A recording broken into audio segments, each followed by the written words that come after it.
ইচ্ছায় কোরআন চলবে না, কোরআনের ইচ্ছায় আপনাকে চলতে হবে। যদি এইটা কেউ শপথ নিতে পারে আল্লাহ রাব্বুল আলামিন ওই ব্যক্তিকে পথের দিশা দেখাবেন।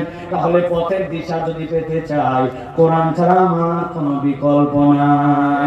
এইটার প্রতি শতভাগ ঈমান আমাদের আনা হয়েছে। তো এবার চলেন 2 নম্বর কারণ, খুবই গুরুত্বপূর্ণ।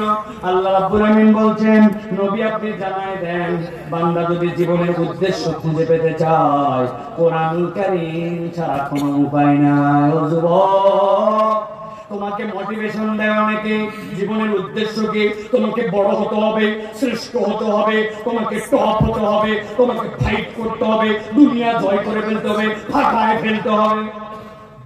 বলে না, এই যে ফাটায় ফেলতে হবে বলে, এটা পুরাপুরি একটা শয়তানি চক্রান্ত। কেননা ইসলাম আপনাকে কখনো একজনের সাথে আরেকজনের প্রতিদ্বন্দ্বী বানায় দেয় না। ইসলাম প্রতিদ্বন্দ্বিতা শেখায় না, ইসলাম শিখাইছে সহযোগিতা। আল্লাহ বলেন, তাআওয়ানু আলাল বিররি ওয়াল তাআওয়ানু আলাল বিররি ওয়াত তাকওয়া ওয়া লা তাআওয়ানু আলাল ইসমি ওয়াল উদওয়ান। ও বান্দা, আমি তোমাকে সহযোগী বানালাম। আল্লাহ বলেন, জীবনের উদ্দেশ্য বোঝাই দিব, জীবনের উদ্দেশ্য ঠিক করো। আল্লাহ বলেন কোরআনুল কারীমের মধ্যে, আল্লাযী খালাকাল মাউতা ওয়াল হায়াতা লিয়াবলুয়াকুম আইয়ুকুম আহসানু আমালা।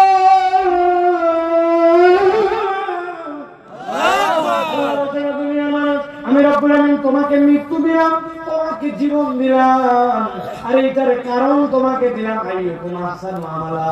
ও মুরব্বি, ও আমার বুড়া বাবাজিরা, কেউ কি এখানে একজন আছেন আমরা তো একদম মিসকিন আমলের দিক দিয়ে, আপনারা তো অনেক আগের থেকে আমল করেন, পীর আউলিয়াদের সহবত পেয়েছেন, এই অঞ্চলে ফুরফুরা হুজুরদের বিরাট প্রভাব, ঠিক না বল?